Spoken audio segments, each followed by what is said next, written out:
If you are over 60 and walking 10,000 steps every single day, but your belly fat refuses to budge, stop for a moment and listen carefully. I hear this frustration almost every week in my clinic. Dedicated seniors who track their steps religiously, who hit 10,000 or even 12,000 steps daily, who do everything right, and yet their waistline stays exactly the same month after month. I'm Dr. Robert Anderson, a board-certified physician specializing in metabolic health and aging, and after 2 decades working with older adults, I've watched hundreds of people exhaust themselves chasing step counts that simply don't deliver the fat loss results they desperately want. Here's what I need you to understand.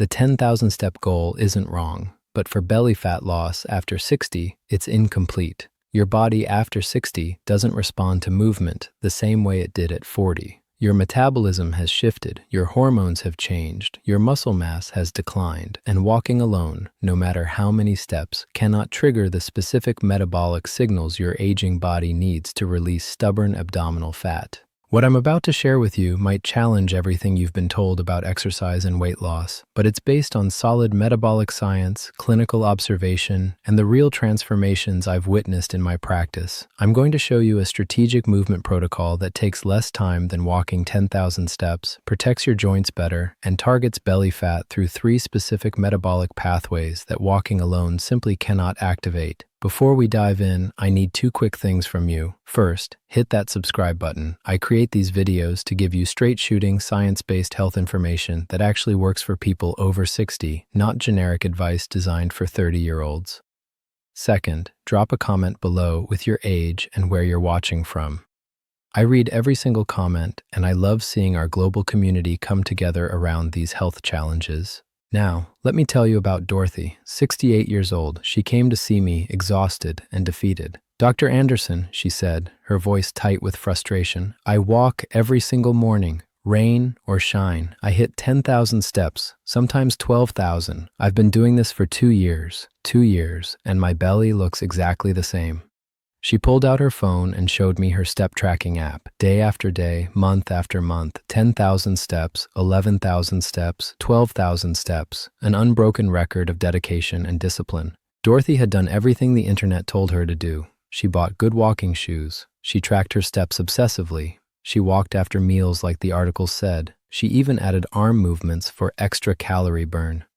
And yet her waist measurement hadn't changed a single inch in 24 months. Her energy was better, yes. Her mood was improved, but the belly fat, the stubborn, frustrating abdominal fat that made her feel self-conscious and worried about her metabolic health, it hadn't moved at all. "What am I doing wrong?" she asked, genuinely bewildered. There was the problem. Dorothy wasn't doing anything wrong. She was doing exactly what she'd been told. But what she'd been told was incomplete for her metabolic reality at 68 years old. Why 10,000 steps fails for belly fat after 60. Here's what you need to understand about walking and belly fat loss in older adults. Walking is low-intensity, steady-state cardio. It burns calories, yes. It improves circulation. It supports cardiovascular health. It's excellent for mental well-being and maintaining functional mobility. But when it comes to specifically targeting visceral abdominal fat, the dangerous fat wrapped around your internal organs, walking alone is metabolically insufficient after age 60. Let me explain exactly what's happening at the physiological level. When you walk at a comfortable pace, your body primarily uses fat as fuel.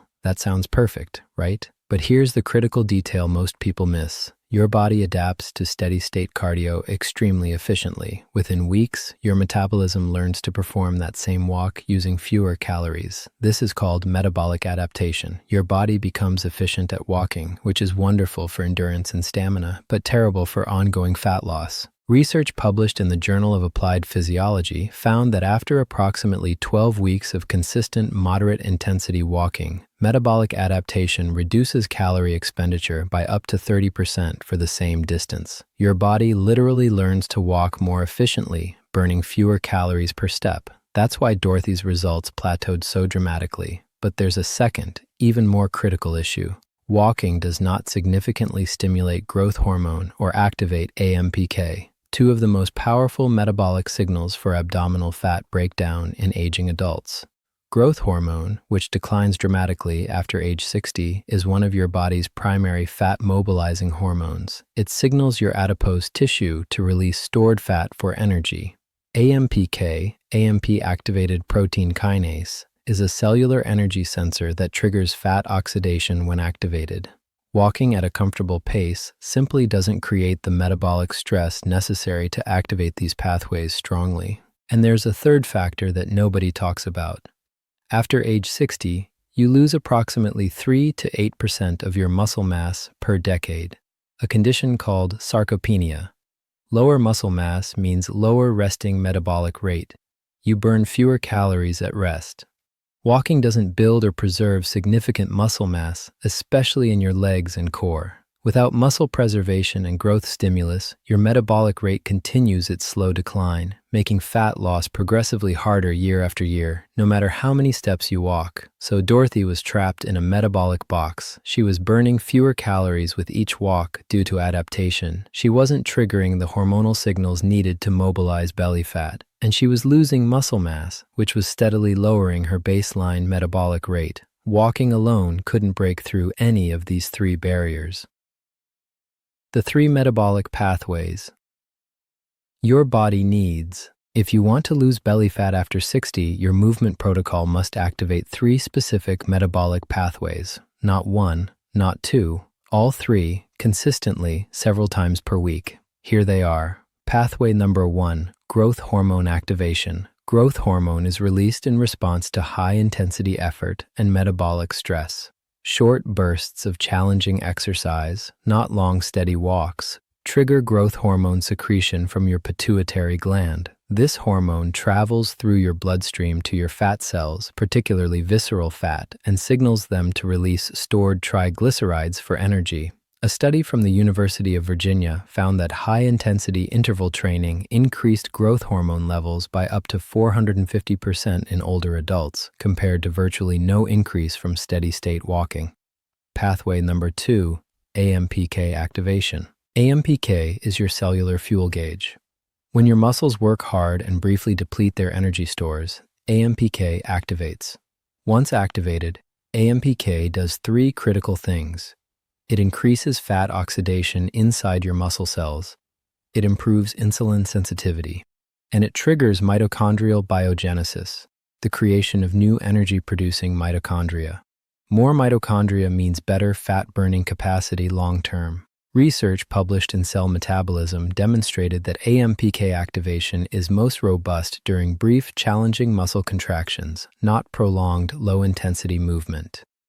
Pathway SIRT3, muscle preservation and growth. Resistance stimulus, movements where your muscles work against meaningful resistance, is the only way to preserve and build muscle mass after 60. Muscle tissue is metabolically expensive. Every pound of muscle burns approximately 6 to 10 calories per day at rest, compared to only 2 to 3 calories for fat tissue. By preserving and gradually building muscle, you elevate your resting metabolic rate permanently. A study from McMaster University found that older adults who engaged in resistance training twice per week maintained significantly higher metabolic rates and lost more abdominal fat than those who only performed aerobic exercise, even when total calorie burn was matched. These are the three non-negotiable pathways: growth hormone release, AMPK activation, muscle preservation. Walking hits none of them powerfully, but there's a specific movement protocol that activates all three simultaneously, and it takes less time than your 10,000-step walk. The F.A.S.T protocol, focused, adaptive, strength-based training. I call this approach the F.A.S.T protocol. It stands for Focused, Adaptive, Strength-Based Training. This is not traditional weightlifting. This is not running or jogging. This is a strategic combination of resistance movements and brief high-effort intervals designed specifically for the metabolic and physical realities of adults over 60. Here's exactly what you do and why each element works. F. Focused compound movements, resistance foundation. The foundation of this protocol is 3 to 4 compound resistance exercises performed twice per week. Compound movements work multiple muscle groups simultaneously, creating maximum metabolic demand with minimum joint stress. The 4 essential movements for belly fat loss after 60 are: 1. Seated or standing chest press with resistance bands or light dumbbells. This works your chest, shoulders, and triceps. The pushing motion activates your core stabilizers. Start with resistance that allows 10 to 12 controlled repetitions where the last 2 reps feel challenging. This creates mechanical tension in your muscles, the primary signal for muscle preservation and growth. Studies show that resistance training targeting upper body muscles significantly increases resting metabolic rate in older adults. 2. Supported row with resistance bands or cable machine. This targets your back, shoulders, and biceps. Pulling movements are critical because they counter the forward rounded posture many seniors develop, and they activate large back muscles that are major calorie burners. Again, 10 to 12 repetitions with challenging resistance on the final reps. 3. Supported squat or sit to stand. This is the most important movement for metabolism. Your legs contain the largest muscle groups in your body: quadriceps, hamstrings, glutes. Working these muscles creates massive metabolic demand. If full squats are uncomfortable, chair-assisted sit-to-stand movements work perfectly. The key is to lower yourself slowly, 3 to 4 seconds down. Pause briefly, then push up through your heels. This eccentric and concentric loading pattern creates significant muscle stimulus. Aim for 10 to 15 repetitions. 4. Core-specific movement, palaf press or dead bug. Direct core work strengthens your abdominal and lower back muscles, improving posture and spinal stability. The palaf press, holding a resistance band at chest level and pressing outward while resisting rotation, is particularly effective because it trains your core the way it actually functions, resisting unwanted movement. Perform 10 to 12 repetitions per side. Perform these 4 movements in sequence. 2 to 3 sets of each exercise. Rest 60 to 90 seconds between sets. Total workout time, 25 to 30 minutes. Do this twice per week, Monday and Thursday or Tuesday and Friday, whatever works for your schedule. Here's what happens metabolically when you do this. The resistance stimulus creates micro tears in your muscle fibers, not damage. Controlled mechanical tension. Over the next 48 to 72 hours, your body repairs and slightly strengthens those fibers. This repair process is metabolically expensive. Your body burns significantly more calories at rest during this recovery period. Additionally, the challenging effort during the exercises triggers acute growth hormone release. Researchers at the University of Kansas found that resistance training sessions produced growth hormone spikes lasting up to 2 hours post-exercise in older adults. But resistance training alone isn't enough to maximally activate AMPK and create the metabolic flexibility your body needs. That's where the next component comes in. A. Adaptive intervals, metabolic acceleration. Twice per week, on different days from your resistance training, you perform brief high-effort intervals. These are not sprints. They're adapted for your fitness level and joint health. The protocol is simple. Choose a movement: walking, stationary cycling, swimming, elliptical, or even marching in place. After a 5-minute easy warm-up, alternate between 30 seconds of challenging effort, where you're breathing hard but not gasping, and 90 seconds of easy recovery. Repeat this pattern 6 to 8 times. Finish with a 5-minute cool-down. Total time, 20 to 25 minutes. Here's the critical distinction from regular walking. During those 30-second efforts, you're working at approximately 75 to 85% of your maximum capacity. This creates temporary energy depletion in your muscle cells. That depletion is the signal that activates AMPK. Once AMPK activates, your muscle cells increase their fat-burning enzyme activity for up to 24 hours afterward. A study published in the Journal of Obesity found that participants performing interval training lost significantly more visceral abdominal fat than those performing steady-state cardio, even when total exercise time was 40% less. Additionally, these brief, intense efforts trigger substantial post-exercise oxygen consumption, what's called the EPOC effect, or afterburn.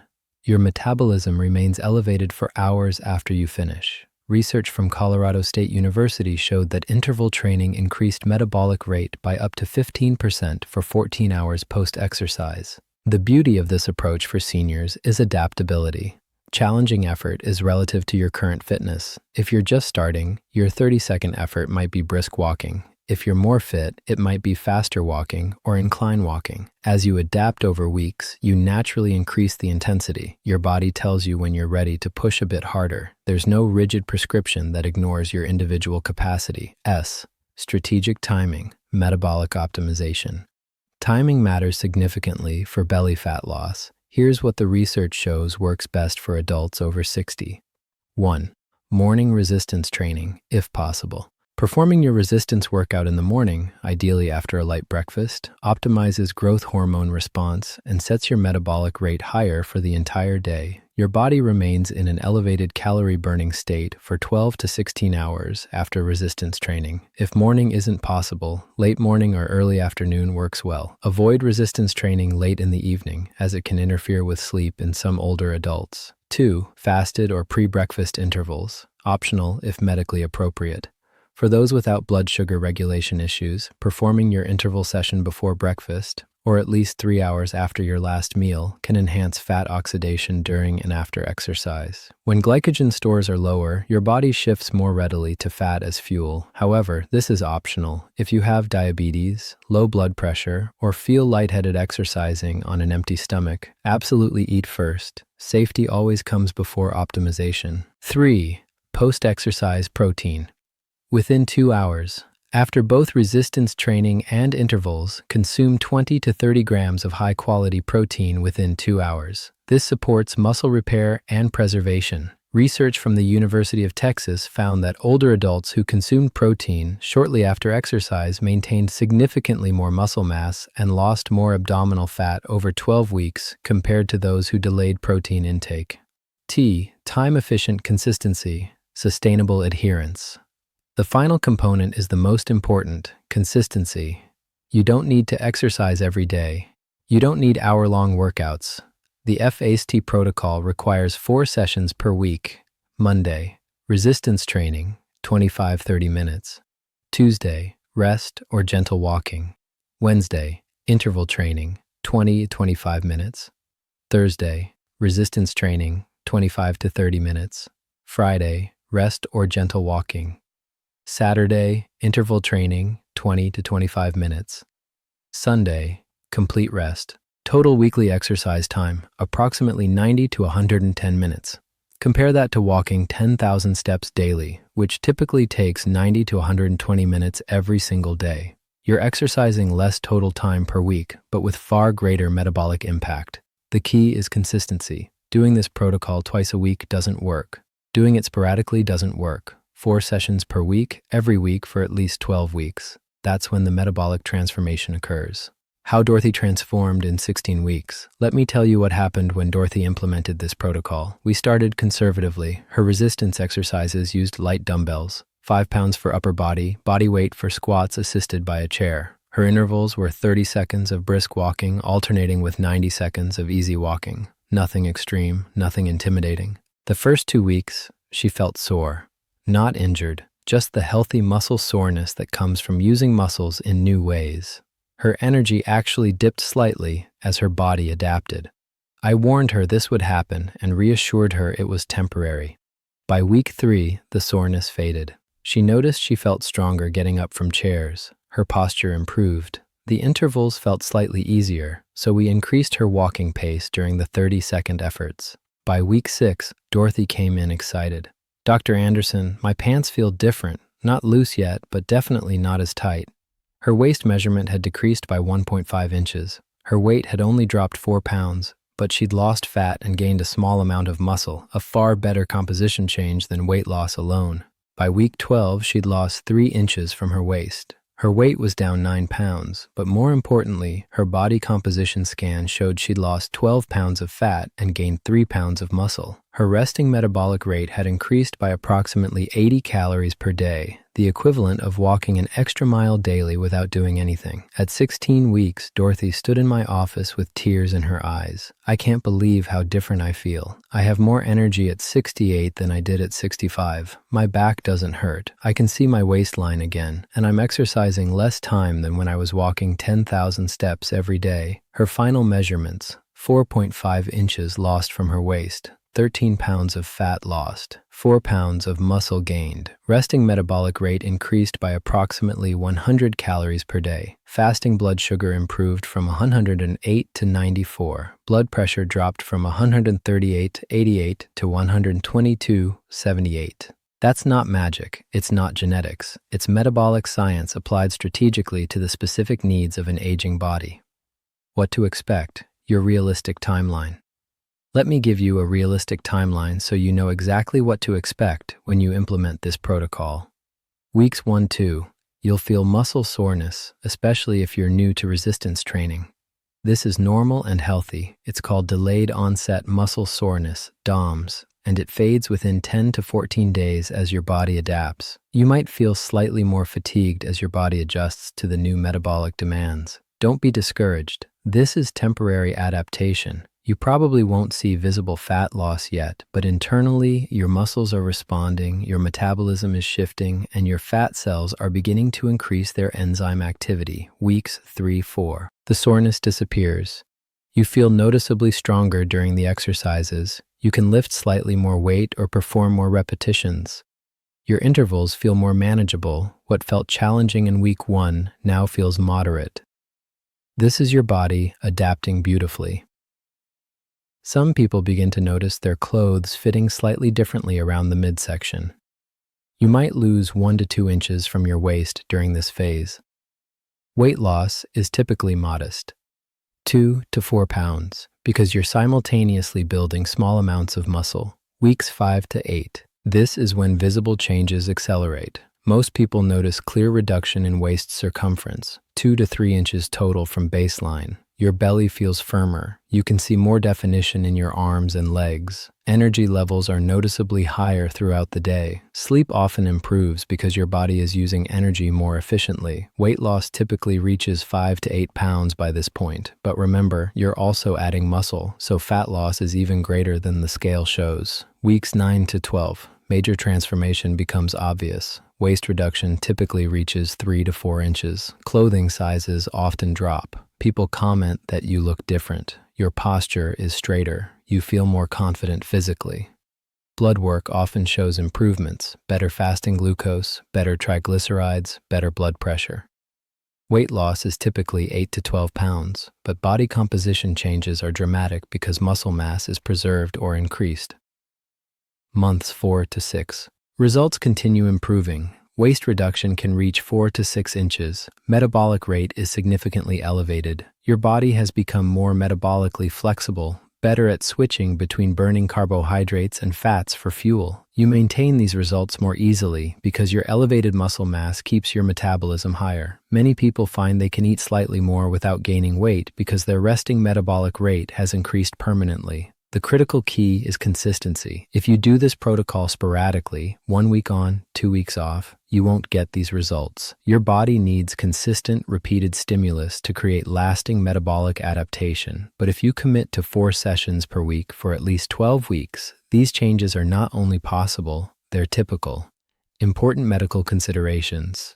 Before we go further, let me be absolutely clear about something critical. This protocol is not a replacement for medical care. If you're currently taking medication for blood pressure, diabetes, or any other condition, do not stop. Continue following your doctor's treatment plan faithfully. What this protocol does is support your existing medical care by improving your metabolic health from the foundation. As you lose belly fat, build muscle, and improve insulin sensitivity, your medications often work more effectively. Many of my patients have been able to reduce medication dosages over time under their doctor's supervision, but that's a decision only your physician can make based on your individual response. If you have any of the following conditions, talk directly with your physician before starting this protocol. Uncontrolled high blood pressure, above 160/100, recent heart attack or stroke within 6 months, severe osteoporosis with fracture history, severe arthritis limiting movement, uncontrolled diabetes with frequent blood sugar swings.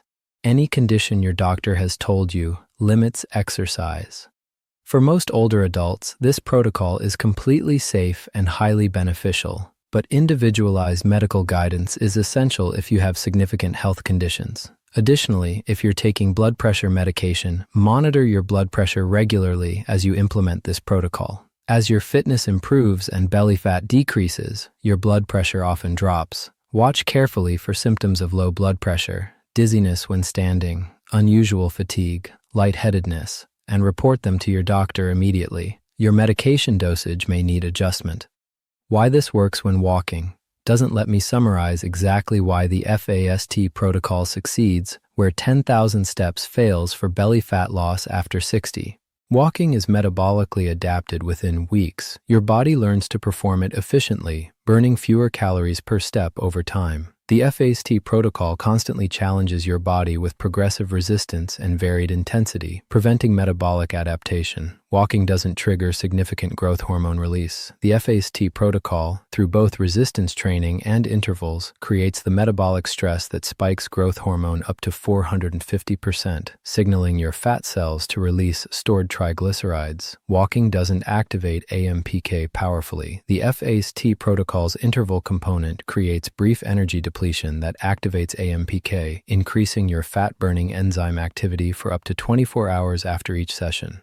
Walking doesn't preserve or build muscle mass. The F.A.S.T protocol's resistance training stimulates muscle protein synthesis, maintaining and gradually increasing your muscle mass, which permanently elevates your resting metabolic rate. Walking doesn't create significant post-exercise calorie burn. The F.A.S.T protocol triggers substantial AMPK. Your metabolism stays elevated for 12 to 16 hours after resistance training and up to 14 hours after intervals. Walking takes significantly more time for less metabolic impact. The F.A.S.T protocol requires approximately 90 to 110 minutes per week compared to 10 to 14 hours per week for daily 10,000 step walks, yet produces dramatically superior fat loss results. This isn't about walking being bad. Walking is wonderful for cardiovascular health, mental well-being, and functional mobility. I encourage my patients to walk daily for enjoyment and health maintenance. But if your specific goal is losing stubborn belly fat after 60, walking alone is metabolically insufficient. You need targeted resistance training and intervals to activate the 3 critical metabolic pathways your aging body requires. Your action plan starting this week.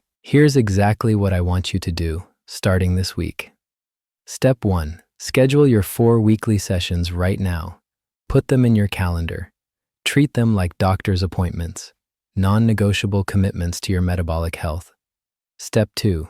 Gather minimal equipment. You need either resistance bands, available for $15 to $25 online or at sporting goods stores, or light dumbbells, 5 to 15 pounds depending on your current strength. You need a sturdy chair. That's it. No gym membership required. Step 3. Start conservatively. Choose resistance that allows 10 to 12 controlled repetitions where the last 2 reps feel challenging but not impossible. If you can easily do 15 reps, the resistance is too light. If you can barely do 6 reps, it's too heavy. Find the middle ground. Step 4. For intervals, start with 30 seconds of effort that feels like 7 out of 10 difficulty, breathing hard but able to speak in short phrases.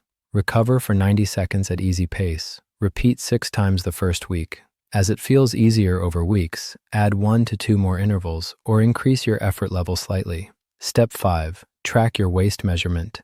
Measure around your belly button level.